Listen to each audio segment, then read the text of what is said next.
স্বাগত চ্যানেল 24 নিয়মিত আয়োজন প্রাসঙ্গিকের সাথে আছে আমি তপন মাহমুদ লিমন। আমাদের আজকের বিষয় বঙ্গ সংস্কৃতি উৎসব।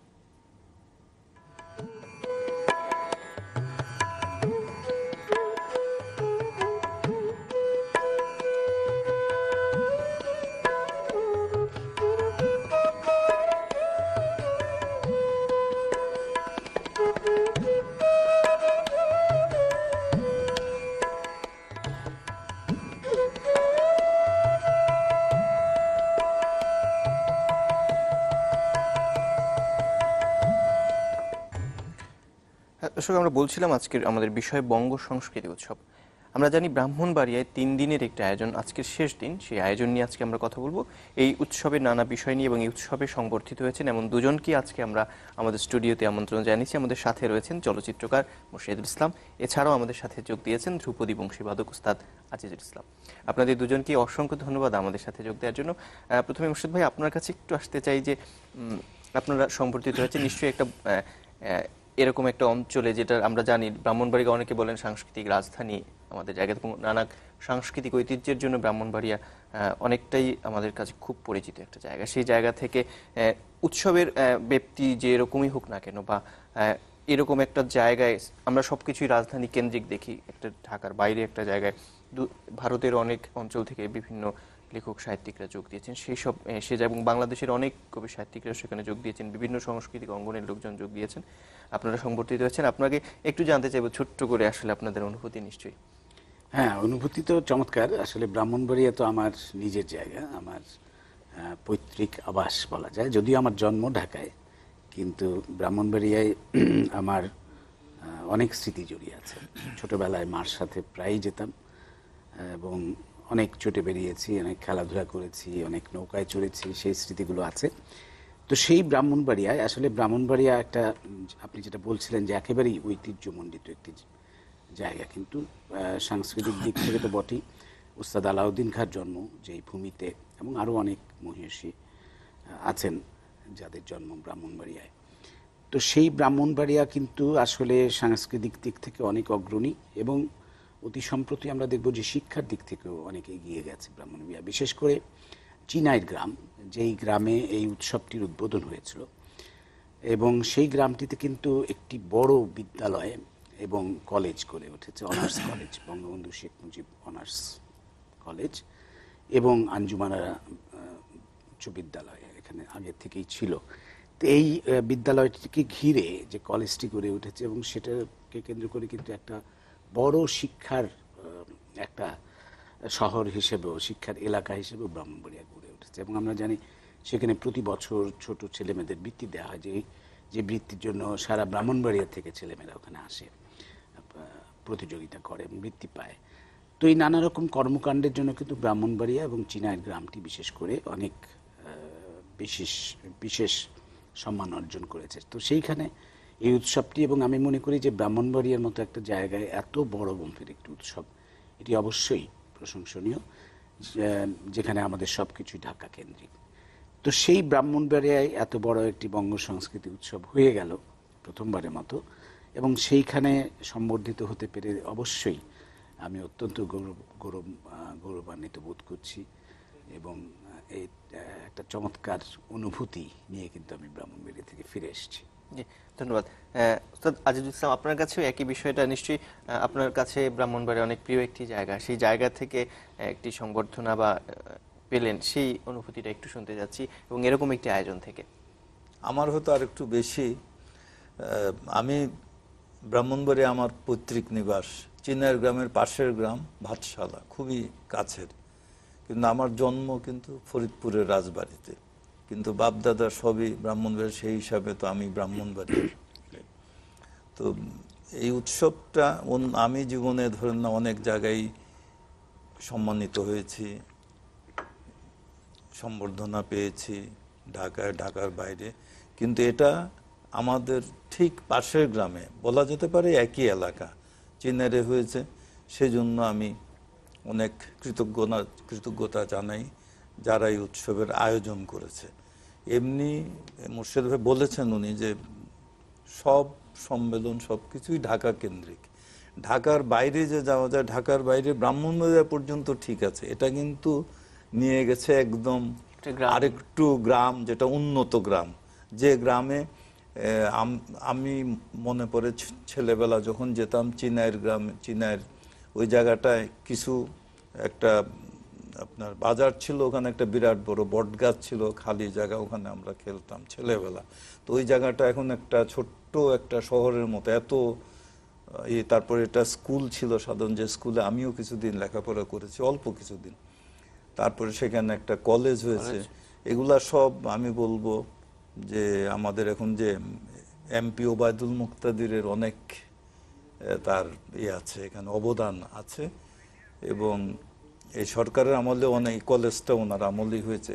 তো এটা আমি বলতে পারি। আর সম্মেলনে এখানে অনেক আর্টিস্টরা এসছে, ঢাকা থেকে গিয়েছিল এবং ইন্ডিয়া থেকেও, আগরতলা থেকে কিছু কবি এসছেন। যে আমাদের সাথে ব্রাহ্মণবাড়িয়া থেকে যোগ দিবেন রবীন্দ্র ভারতী বিশ্ববিদ্যালয়ের সাবেক উপাচার্য পবিত্র সরকার, তিনি আমাদের সাথে আছেন। আমরা তার সাথে সংযোগ নেওয়ার চেষ্টা করব যদি একটু পাই তাকে। পবিত্র সরকার নিশ্চয়ই শুনতে পাচ্ছেন? হ্যাঁ, শুনতে পাচ্ছি। জি, কেমন আছেন আর কেমন লাগছে এরকম একটা অনুষ্ঠানে এসে আপনার? ধন্যবাদ, ভালো আছি। আর এটা তো একটা আশ্চর্য অনুভূতি, কারণ আমি এতদিন ঢাকা, চট্টগ্রাম এই সমস্ত বড় বড় জায়গায় গেছি, কিন্তু অখণ্ড বাংলার সংস্কৃতির যে একটা খুব বড় কেন্দ্র ছিল, আমরা পড়েছি গানের, কবিতার উৎস ব্রাহ্মণবাড়িয়া, কুমিল্লা অঞ্চল, সেখানে কখনো আসার সুযোগ হয়নি।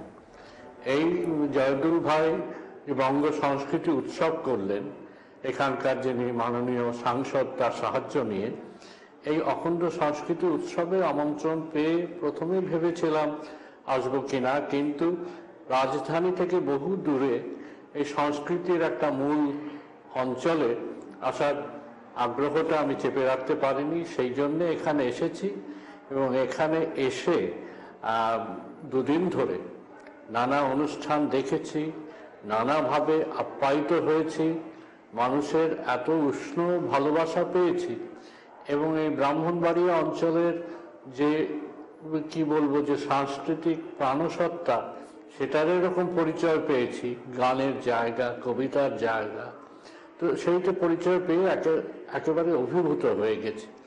আমার বাংলাদেশ আমার জন্মভূমি, বাংলাদেশে আমি প্রায়ই আসি, কিন্তু তা সত্ত্বেও ব্রাহ্মণবাড়িয়ার এই অভিজ্ঞতাটা আমার মানে চিরস্মরণীয় হয়ে থাকবে। জি, নিশ্চয়ই। আরেকটা বিষয় আপনার কাছে একটু জানতে চাইবো যে এ ধরনের অনুষ্ঠানের মধ্য দিয়ে আসলে আমরা যদি অখণ্ড বাংলার কথা চিন্তা করি, এক সময় যেটা ছিল, এখন যেহেতু আমরা দুইটি ভিন্ন দেশ, কিন্তু একটা বিনিময়ের জায়গা আমাদের সংস্কৃতিগত জায়গা থেকে রয়েছে, সেটা আসলে এই ধরনের অনুষ্ঠানের মধ্য দিয়ে কিরকম হতে পারে, বা আপনারা কি ধরনের বিনিময়ের করছেন আসলে? হ্যাঁ, এই পরিকল্পনাটা তো এখান থেকেই এসেছে। এটা বাংলাদেশের প্রগতিশীল বাঙালির একটা জীবন দর্শন হয়ে উঠেছে যে সংস্কৃতির দিক থেকে অখণ্ড বাঙালি এক জাতি, তাদের পরস্পরের মধ্যে যত বিনিময় হয়, যত দেখা সাক্ষাৎ হয়, যত কথাবার্তার আদান প্রদান হয়, যত সংস্কৃতির আদান প্রদান হয়, ততই ভালো। এবং সেইভাবেই বাংলাদেশের দিক থেকেই আমি দেখি যে চেষ্টাটা অনেক বেশি আন্তরিক এবং চেষ্টাটা অনেক বেশি বারংবার করে সেই চেষ্টা করা হয়।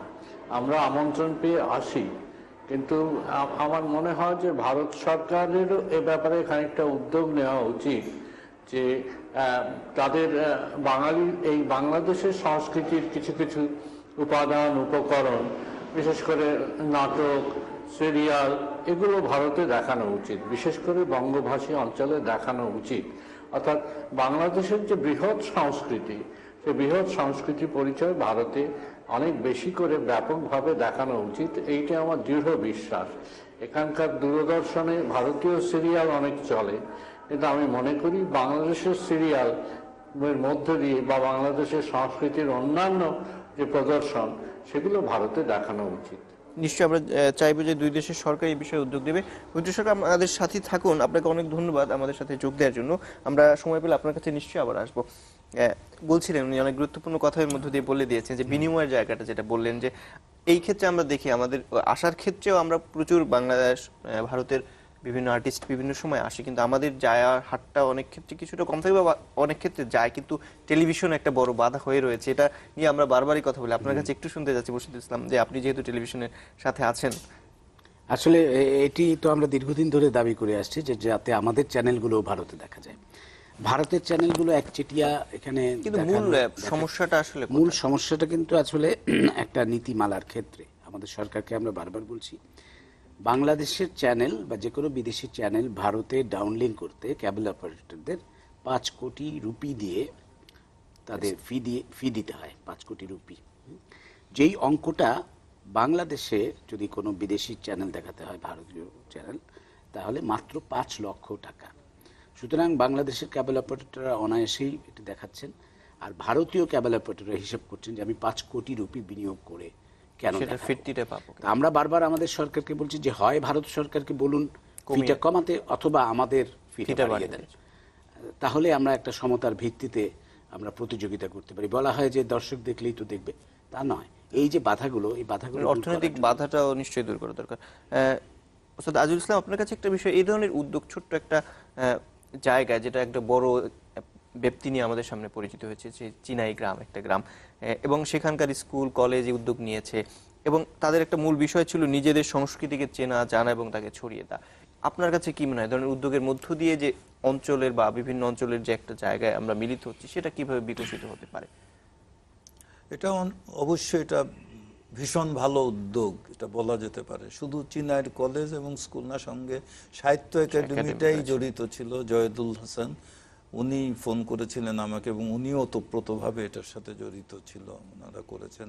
এটা ব্রাহ্মণবাড়িয়াও হয়েছে, আর উদ্বোধনটা হয়েছে চিনাইরে, ওখানেও কালচারাল প্রোগ্রাম হয়েছে। এবং এটা একটা বাংলাদেশের অন্যান্য ছোট ছোট শহরগুলোর জন্য এবং এলাকার জন্য এটা বিরাট একটা উদাহরণস্বরূপ দাঁড়ানো যেতে পারে, যে অন্য জায়গায় নর্থ বেঙ্গলে এসব জায়গায় এই ধরনের অনুষ্ঠান করা যেতে পারে, এবং এতে সৌহার্দ্যপূর্ণ কি হবে।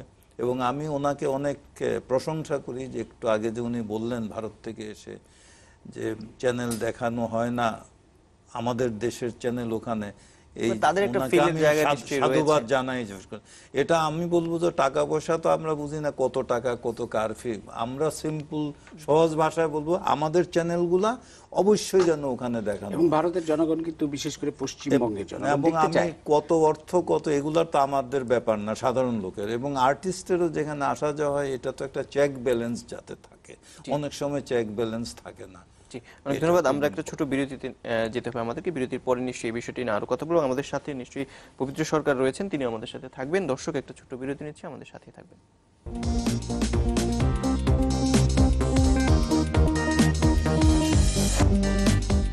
আবারও স্বাগত। প্রাসঙ্গিক আমরা কথা বলছিলাম বঙ্গ সংস্কৃতি উৎসব নিয়ে। আমাদের সাথে রয়েছেন চলচ্চিত্রকার মোর্শেদুল ইসলাম, ধ্রুপদী বংশীবাদক উস্তাদ আজিজুল ইসলাম, এবং এছাড়াও আমাদের সাথে ব্রাহ্মণবাড়িয়া থেকে যোগ দিয়েছেন ভারত থেকে আসো আমাদের অতিথি, রবীন্দ্র ভারতী বিশ্ববিদ্যালয়ের সাবেক উপাচার্য পবিত্র সরকার। পবিত্র সরকার, আপনার কাছে একটা বিষয়ে জানতে চাই, যে সব মিলিয়ে আমরা যদি বলি বাংলা সংস্কৃতিও তার একটা তার চারদিকের বিভিন্ন ধরনের আধিপত্যের মধ্যে রয়েছে, সেই জায়গায় যদি উত্তরণের আমাদের নিশ্চয়ই একটা লড়াইয়ের জায়গা আছে, সেটা থেকে বের হয়ে আসার জন্য একটা সামগ্রিক চেষ্টাও আমাদের নিশ্চয়ই দরকার। সেটা কিভাবে হতে পারে? হ্যাঁ, মানে নানান ধরনের সাংস্কৃতিক আধিপত্য তৈরি হয় ইতিহাসের মধ্যে দিয়ে। ধরা যাক ইংরেজ এলো, তখন আমাদের সময় একটা সাংস্কৃতিক আধিপত্য তৈরি হলো। ইংরেজি ভাষার মধ্যে দিয়ে শিক্ষা, ভদ্রলোক বলে একটি শ্রেণী তৈরি হলো, তাদের মধ্যে প্রথমে হিন্দুরা ছিলেন। ফলে এই ভদ্রলোক ছোট লোকের একটা বিভাগ আমাদের দেশের সংস্কৃতিতে তৈরি হলো, ঔপনিবেশিক সংস্কৃতি আমাদের দেশে আসার জন্য। তারপরে ইদানিংকালে আবার বিশ্বায়ন ঘটছে। বিশ্বায়নের নানা সংবাদ মাধ্যমে, বিশেষ করে টেলিভিশনে, যে বিশ্বায়নের নানা বহুজাতিক কোম্পানিগুলোর বিজ্ঞাপন ঘটছে। এই বিজ্ঞাপনের মধ্য দিয়ে আমাদের জীবনযাত্রাকে পুরোপুরি উপভোগমুখী, ভোগ্য পণ্যের দিকে আমাদের নজর টেনে তোলবার চেষ্টা হচ্ছে। কাজেই এই নানান ধরনের সাংস্কৃতিক আধিপত্য আমাদের মধ্যে চলছে। তখন আমাদের কাজ হবে আমাদের শিকড়ে ফিরে যাওয়া। আমি এমন বলছি না যে বাইরে থেকে যে সংস্কৃতি আসে, আমাদের মধ্যযুগে ইসলাম এক ধরনের সংস্কৃতি এনেছিল, তাতে আমাদের সংস্কৃতি সমৃদ্ধ হয়েছে। যেমন আমি জানি যে আমাদের বাঙালি রান্না বান্না যে মশলা, সেটা মধ্যপ্রাচ্য থেকে এসছে। আমাদের পোশাক, এখন আমরা পাজামা কুর্তা পরি বেশিরভাগ বাঙালি, সেগুলো সব মধ্যপ্রাচ্য থেকে এসেছে। ফলে এটা আমরা সমৃদ্ধ হয়েছে, খাবার দাবারের অভ্যেস বদলে গেছে। এবং তাছাড়া বিদেশ থেকেও যা পেয়েছি আমরা, সে সংস্কৃতিও সব প্রত্যাখ্যান করার মতো নয়। কিন্তু যে সংস্কৃতি আমাদের মূল অস্তিত্বকে ক্ষতিগ্রস্ত করে, অর্থাৎ আমাদের বাঙালি পরিচয়কে ভুলিয়ে দেয়, আমাদের বাঙালির যে মৌলিক সংস্কৃতি, হিন্দু মুসলমান বৌদ্ধ খ্রিস্টান মিলিয়ে যে বাঙালি, তার ভাষাটা হচ্ছে তার বড় একটা প্রধান ভিত্তি। ভাষার উপর নির্ভর করে গড়ে ওঠে তার কবিতা, তার গান, তার নৃত্যকলা, তার নাটক, তার সমস্ত কিছু, সাহিত্য তো বটেই। তো এই ভাষাকে রক্ষা করে, আমাদের মৌলিক বাঙালিত্বের বোধকে রক্ষা করে আমাদের একটা সাংস্কৃতিক লড়াই শুরু করতে হবে। এবং সেটা এইখানে এই বঙ্গ সংস্কৃতি সম্মেলনে খুব ভালোভাবে আলোচিত হয়েছে। ধন্যবাদ। এবং এই আলোচনা থেকে আমরা যারা শ্রোতা ছিলেন তো বটেই, আমরা যারা বক্তা বা মঞ্চে উপস্থিত ছিলাম, তারাও যথেষ্ট শিক্ষা লাভ করেছে যে আমাদের সংস্কৃতির লড়াইটা কিভাবে চালাতে হবে। সংস্কৃতি তো থেমে থাকে না, দান্দিকতার মধ্যে দিয়ে, লড়াইয়ের মধ্যে দিয়ে। স্যার, আপনাকে অনেক ধন্যবাদ আমাদের সাথে যোগ দেওয়ার জন্য। অনেক কষ্ট করে আপনি 3 দিনের উৎসবে যোগ দিয়েছেন এবং আমাদের সাথেও যোগ দিলেন। আপনাকে অসংখ্য ধন্যবাদ আমাদের সাথে যোগ দেওয়ার জন্য। এতক্ষণ ছিলেন আমাদের সাথে পবিত্র সরকার। আমরা শুনছিলাম উনি বেশ কয়েকটা বিষয়ের অবতারণা করেছেন, যে একটা হচ্ছে আমাদের ভোগবাদিতার কথা বলছেন। এই সময় এসে আমরা সাম্প্রদায়িকতার থেকে আমরা আসলে খুব একটা মুক্ত হতে পারিনি, একটা অসহনশীলতার মধ্য দিয়ে আমরা যাচ্ছি বিভিন্ন ক্ষেত্রে। এটা কি আমাদের সাংস্কৃতিক যে লড়াইয়ের একটা অভাবের জায়গা থেকে কি এরকম কিছু হচ্ছে? আপনার কাছে কি মনে হয়? হ্যাঁ, যেটা শুনছিলাম, পবিত্র সরকার অত্যন্ত চমৎকার ভাবে, অত্যন্ত গভীর ভাবে কিন্তু তিনি আমাদের সংস্কৃতি এবং সংস্কৃতি যে হুমকির সম্মুখীন সেগুলো ব্যাখ্যা করছিলেন। তো সংস্কৃতি সবসময় কিন্তু সংস্কৃতি একটা লড়াইয়ের মধ্য দিয়ে যায় এবং যার যার সংস্কৃতিকে রক্ষা করার দায়িত্ব তাদের। মানে আমাদের সংস্কৃতি তো মানুষের আচার আচরণ, তার জীবন আচরণ, সেটাই হচ্ছে তার সংস্কৃতি। তো প্রতিনিয়ত কিন্তু সেই সংস্কৃতির বিরুদ্ধে একটা আঘাত আসতেই থাকে। সেটা কখনো যেমন বাইরে থেকে আসা আঘাতটা, কখনো ভেতর থেকেও কিন্তু আসে। প্রতিক্রিয়াশীলরা ভেতরেও কাজ করে, নিজেদের মধ্যেও কাজ করে। তো আমরা এখন আজকে এই বাস্তবতায়, এখনকার বাস্তবতায় আমরা কিন্তু দেখছি যে ভেতরের আঘাতটাই বেশি আর কি।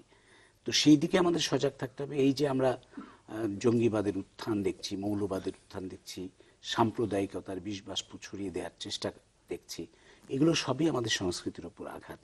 তো সেইটা মনে রেখে আমাদেরকে আমাদের যাতে আমরা নিজস্ব সংস্কৃতি রক্ষা করতে পারি সেই চেষ্টাটা চালিয়ে যেতে হবে। এবং যত বেশি আমরা বাঙালি হিসেবে যত বেশি নিজেদেরকে পরিচয় করিয়ে দিতে পারবো, যত বেশি বাঙালি উৎসব আমরা করতে পারবো, তত বেশি কিন্তু আমাদের সংস্কৃতি রক্ষা পাবে। এই বাঙালি উৎসব বলতে আমি বলছি যে অসাম্প্রদায়িক চেতনার যে উৎসবগুলো, আমাদের নববর্ষ, আমাদের পৌষ মেলা, আমাদের বসন্ত উৎসব ইত্যাদি ইত্যাদি সব কিছুই। এবং আমাদের যে ধর্মীয় উৎসবগুলো আছে, দেখুন ধর্মীয় উৎসব বলতে আমি মুসলমানদের যেমন ঈদ, বা হিন্দুদের দুর্গা পূজা, বা খ্রিস্টানদের বড়দিন, এই সব কিছুর মধ্যেও কিন্তু আমরা সবসময় যেটা দেখি যে এই সব উৎসবও কিন্তু এখন আর ঠিক ধর্মীয় উৎসবের মধ্যে সীমাবদ্ধ থাকে না। সবার অংশগ্রহণ আমরা বলি যে ধর্ম যার যার উৎসব সবার, সব বাঙালি কিন্তু এই উৎসবগুলোকে সমানভাবেই পার্টিসিপেট করে। তো সুতরাং যত বেশি আমরা এই অসাম্প্রদায়িক চেতনা এবং আমাদের নিজস্ব সংস্কৃতিকে তুলে ধরতে পারবো, ততই বেশি আমরা কিন্তু এই অপশক্তির হাত থেকে রক্ষা পাবো। জি, ধন্যবাদ। ওস্তাদ আজিজুল ইসলাম, আপনার কাছে একটা বিষয় আসতে চাই। আসাদুজ্জামান নূর তিনি একটি কথা বলেছেন যে সেদিন অনুষ্ঠানে যে 16 কোটি দেশের মানুষ, মানে দেশের মানুষের দেশে যেরকম ভাবে অনুষ্ঠান হওয়া উচিত, সংস্কৃতির চর্চা হওয়া উচিত, সেটা হচ্ছে না। এবং উনি একটা কথা বলেছেন, আগে বাসায় বাসা থেকে হারমোনিয়ামের আওয়াজ আসতো, সেটা আর এখন আসে না। এই যে এই সময়টা থেকে আমরা নিশ্চয়ই অনেক আমাদের প্রযুক্তিগত নানা কারণে অনেক কিছুই পরিবর্তন হয়েছে, কিন্তু এই মূল জায়গাটা নিশ্চয়ই আমাদের একটা যাওয়ার নিশ্চয়ই জায়গা রয়েছে।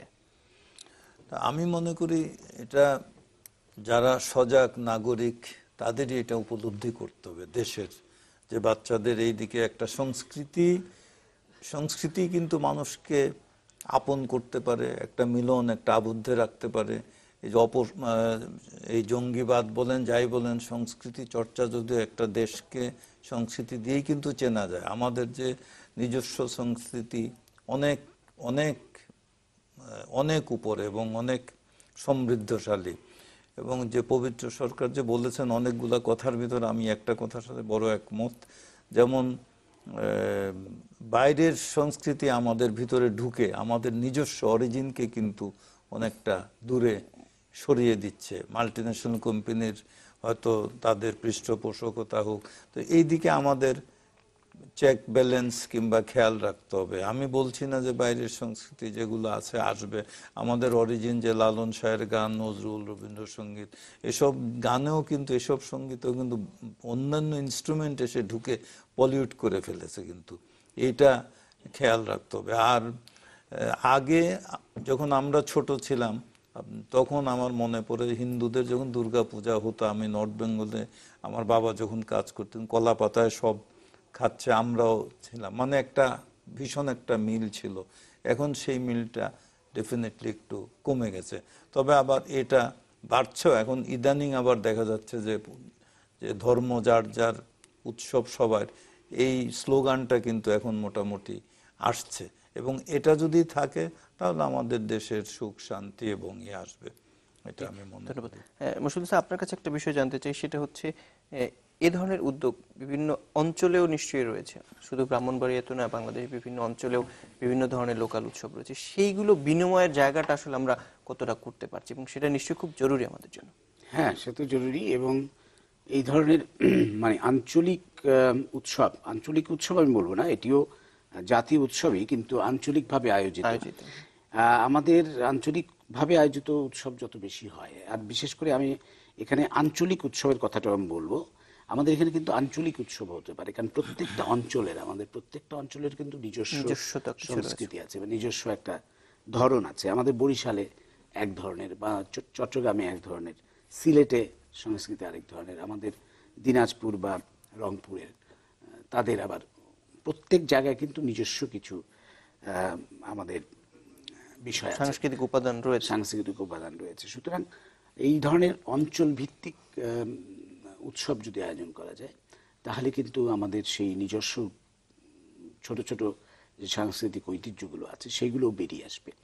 যত বেশিভাবে, আমি বলবো যে যত বেশিভাবে আমাদের নিজস্ব সংস্কৃতিকে লালন করা যায়, তুলে ধরা যায়, পরিশীলিত করা যায়, তত কিন্তু আমাদের জন্য মঙ্গল। এবং নূর ভাই একটা যে কথাটা বলেছেন যে এই যে আগে আমরা হারমোনিয়ামের শব্দ শুনতাম, মানে এটা তো বটেই। এখন মানে আগে ছেলেমেয়েরাই যে গান গাইতো, পাড়ায় পাড়ায় অনুষ্ঠান হতো বিভিন্ন দিবসগুলোতে, এইগুলো কিন্তু সবই ছিল স্বতঃস্ফূর্ত। এবং স্বতঃস্ফূর্ত বলতে আমি চাচ্ছি যে এর মধ্যে কোনো চাওয়া পাওয়ার ব্যাপার ছিল না, মনের আনন্দে। একটা বিষয় আমি আপনাকে, এখন যেটা হয়ে গেছে সবকিছুর মধ্যে চাওয়া পাওয়া। একজন বাচ্চাকে গান শেখাচ্ছে, কিন্তু তার টার্গেট থাকে যে আমার কম্পিটিশনে অংশ নেব, টেলিভিশনে যাবে, রাতারাতি স্টার বনে যাবে। হ্যাঁ, তো এই চাওয়া পাওয়ার ব্যাপারটা এখন এসে গেছে, আগে কিন্তু সেটা ছিল না। নিশ্চয়ই।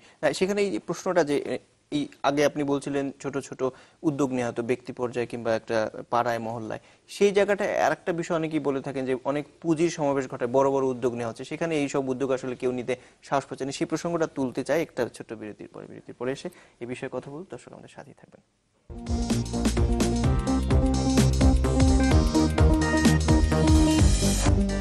আবারও স্বাগত। প্রাসঙ্গিক আমরা কথা বলছিলাম বঙ্গ সংস্কৃতি উৎসব নিয়ে। ওস্তাদ আজিজুল ইসলাম, আপনার কাছে একটা আমরা খুব বেশি সময় পাবো না, খুব সংক্ষেপে জানতে চাইবো, সব মিলিয়ে অনেকগুলো আলোচনায় আমরা করলাম, সব কিছুর ভিত্তিতে যদি আমরা জানতে চাই যে ওভারঅল আমাদের সংস্কৃতিকে যদি আমরা একটা স্ট্যান্ডার্ড জায়গায় নিয়ে যেতে চাই বা আমাদের চর্চাটা আরো বাড়াতে চাই, তাহলে কোন বিষয়কে আমাদের নিশ্চয়ই খুব গুরুত্বের সঙ্গে নিতে হবে? প্রথম কথা বলবো পৃষ্ঠপোষকতা, সরকারি বেসরকারি।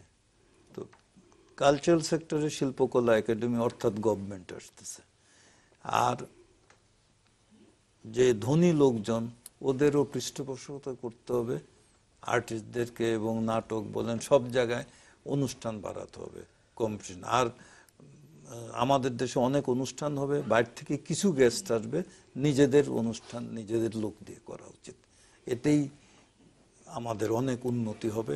আর বিদেশি যে সংস্কৃতি ওয়েস্টার্ন যেগুলো আছে এগুলাতে একটু চেক দেওয়া দরকার, যাতে আমাদেরটাকে না করে, মানে ছাপিয়ে না যায়, ছাপিয়ে না যায়। সেক্ষেত্রে নিশ্চয়ই অনেক ধন্যবাদ।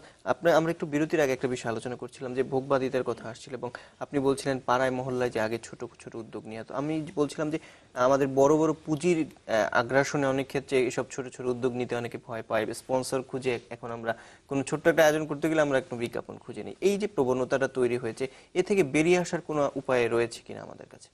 হ্যাঁ, সেটা বটেই। কারণ মানে আগে আমরা যেটা দেখতাম যে আমরা যখন পাড়ায়, আমার মনে আছে আমিও কিন্তু ছোটবেলায় মানে স্কুলে যখন পড়তাম, কলেজে যখন পড়তাম, তখন কচিকাচার মেলা করতাম। আমাদের সেই পুরনো ঢাকায় আমরা থাকতাম, এবং কচিকাচার মেলা থেকে আমরা প্রতি বছর কয়েকটা অনুষ্ঠান করতাম, স্বাধীনতা দিবসে, বিজয় দিবসে, পয়লা বৈশাখে। এবং সেই অনুষ্ঠানগুলো পাড়ার মধ্যেই কিন্তু মঞ্চ সাজিয়েই করা হতো, এবং আমরা তার জন্য স্থানীয় লোকজনদের কাছ থেকে কিছু চাঁদা নিতাম। সেটার মধ্যে সীমাবদ্ধ ছিল, অনুষ্ঠানটা আমরা নিজেদের মতোই করতে পারতাম। আর এখন যে কোনো একটা অনুষ্ঠান করতে গেলেই একটা কোম্পানির স্পন্সর নিতে হয়, তো সেটা নিতে গিয়ে দেখা যায় যে পুরো অনুষ্ঠানটাকে ছাপিয়ে সেই কোম্পানিরই হয়তো প্রচারটা বেশি হয়ে যায়, এবং অনুষ্ঠানের যে নিজস্বতা বলে আর কিছু থাকে না। তো এইভাবে আমাদের কিন্তু গিলে ফেলছে, মানে পুঁজিবাদ বা ভোগবাদিতা আমাদের সব দিক থেকে গিলে ফেলছে, আমাদের সংস্কৃতিকেও গিলে ফেলছে। এখন সেখান থেকে বেরিয়ে আসতে হবে, এবং সেখান থেকে বেরিয়ে আসার জন্য যে জিনিসটা দরকার, সরকারি পৃষ্ঠপোষকতা বাড়াতে হবে বেশি করে। সরকারের আমার মনে হয় যে বাজেট বাড়াতে হবে সংস্কৃতি ক্ষেত্রে। বাজেট বেড়েছে অনেকটা, আমরা জানি আগের সরকারগুলোর তুলনায়, কিন্তু তারপরেও কিন্তু সেটা নিতান্তই অনেক কম। নিশ্চয়ই ধন্যবাদ। আমাদের শেষ করতে হবে, আমাদের হাতে একদম সময় শেষ। আমরাও চাইবো যে সেই পৃষ্ঠপোষকতার দুজনই বললেন, সবকিছু ছাপিয়ে আমাদের যে সাংস্কৃতিক চর্চা সেটা নিশ্চয়ই বাড়বে, এবং ব্রাহ্মণবাড়িয়ার এই আয়োজনের জন্য আমাদের শুভকামনা থাকলো। প্রথমবারের মতো এই আয়োজন হয়েছে, আমরা চাইবো নিয়মিত এই ধরনের আয়োজন হোক, এবং শুধুমাত্র ব্রাহ্মণবাড়িয়া নয়, বাংলাদেশের বিভিন্ন অঞ্চলে এই ধরনের উৎসব আয়োজন হোক, যার মধ্য দিয়ে আমাদের সংস্কৃতির বিকাশ হবে, এটাই আশা করছি। দর্শক ভালো থাকবেন, দেখা হবে নতুন কোনো আয়োজনে।